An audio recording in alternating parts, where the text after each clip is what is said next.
beginning our journey today at the National World War II Museum beside one of our most important artifacts. With me is museum educator Chrissy Gregg. Michael, thank you so much for joining me here today at the museum. We are standing next to this iconic Higgins boat, also known as an LCVP, Landing Craft for Vehicle Personnel.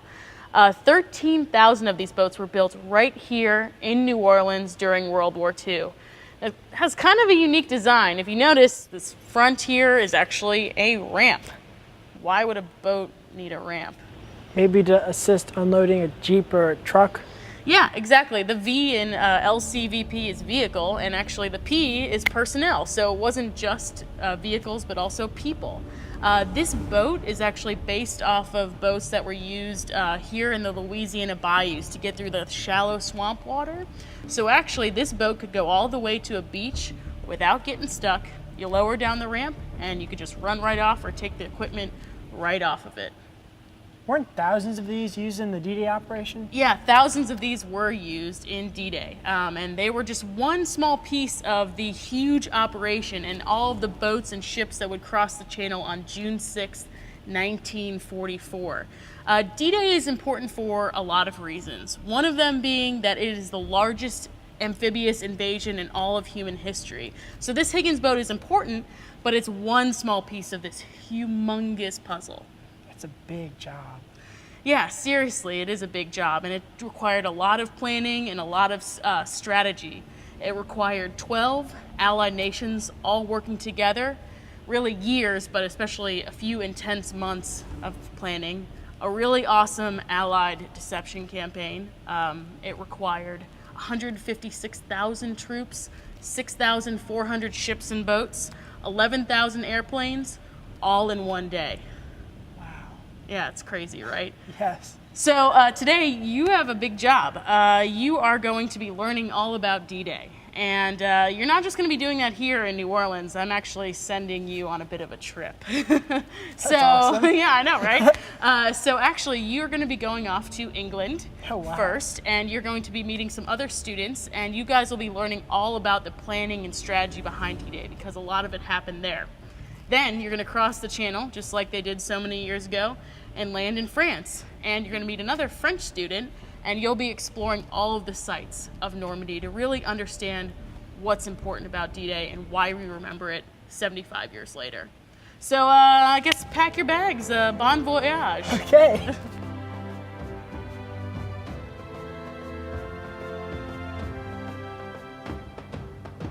Today I've arrived in southern England, traveling over 4,500 miles to understand how the Allies put off such a massive invasion. I'll be joined by Wiley from Canada and Lucy from the UK. Our countries were key allies, and our teamwork and strategic planning led to a successful operation. Hi Michael, nice to meet you. I'm Lucy, I live in Southsea. So nice to meet you, Lucy. How was your flight? It was alright, but I'm glad to be back on the ground here with y'all in England. In fact, I met Wiley, our student reporter from Canada, on the plane. She was telling me all about Canada's involvement in World War II, and she should be here. Hi everyone, I'm Wiley and I'm from Ontario. I was telling Michael a little bit about the war last night. So basically, in an official capacity, the war began in 1939 for the UK and Canada. The UK declared war against Hitler on September 3rd, and the Canadian Parliament did the same on September 10th.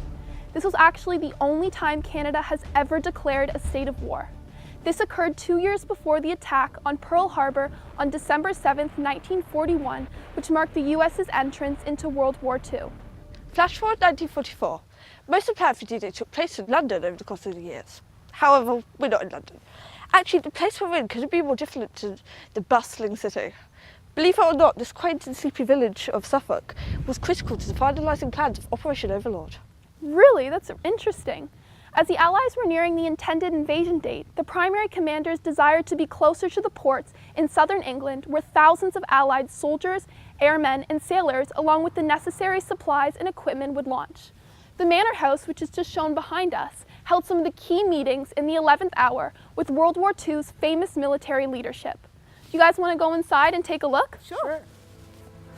This beautiful house and the surrounding grounds were the headquarters of Operation Neptune, the naval component of Overlord under Admiral Sir Bertram Ramsay. It was from this house that General Dwight Eisenhower, the Supreme Allied Commander, would give the order to begin the liberation of Northwest Europe. Right now, I'm standing in the Home's drawing room, which during the war was turned into a map room for senior commanders. Behind me is the original map that helped plan D-Day, and with me is the curator, Richard Callahan.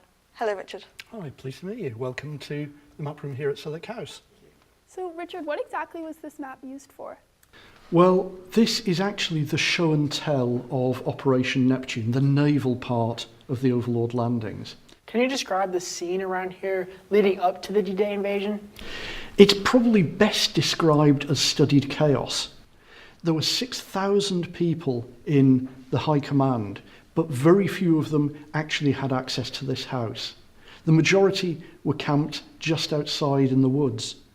But within the house itself, there were probably about 50 people, all running around doing their separate jobs. The house itself was the most secret room in southern England, if not in the Western world. This was where the important decision as to when and where we go in the Normandy landings was taken. What important decisions were made here in the house? The biggest two decisions were actually completely at odds with each other. The first decision was, do we go or do we stay? The hero of D-Day was a man called James Stagg. He was a weatherman, and every day he would predict the weather, and that would be tested against what the weather was like 2 days later. And for the whole of May, Stagg's predictions were perfect. He's coming up to the biggest decision he has to make. D-Day is set for the 5th of June. On the 4th, he tells Eisenhower on a beautiful summer day that he'll have to postpone. There's a storm coming. The next day, that storm arrives. Eisenhower listens to experts. He's taken the decision. He will postpone the landings by 24 hours.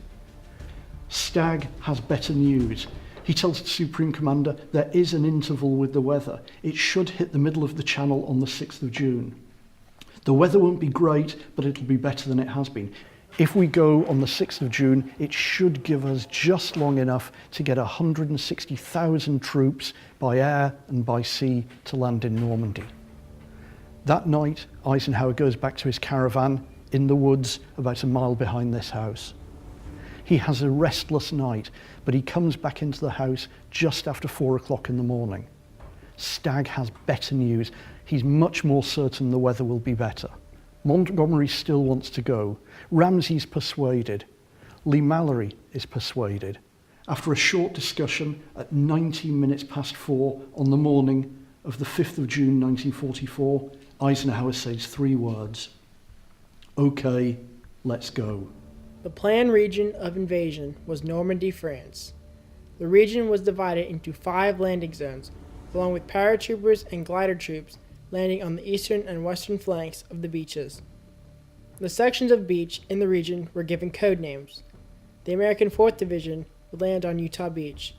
The U.S. 29th and 1st Divisions would land on Omaha Beach. The British 50th would land on Gold Beach, and the 3rd would land on Sword Beach. The Canadian 3rd Division would attack Juno Beach. Before the sea invasion, thousands of paratroopers from the American 82nd and 101st Airborne, along with the British 6th Airborne, with the 1st Canadian Parachute Battalion, would land to capture roads and bridges to prevent German counterattack. The decision was set here in Southwick, but were we ready?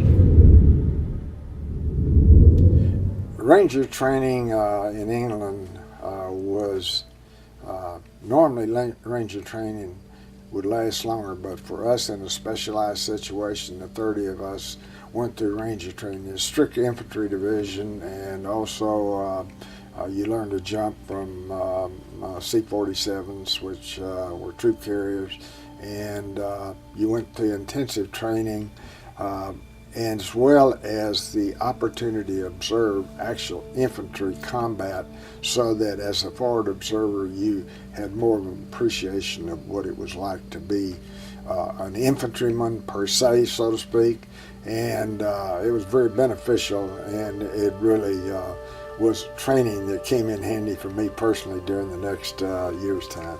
And 3 WAFs and 3 ATS, and we did all the initial typing and working on the operation orders for Overlord. And they were being changed all the time because these were the orders for the Navy, the Army and the Air Force. And naturally all the services, they were always having to change things. So that was really hard work. And up to the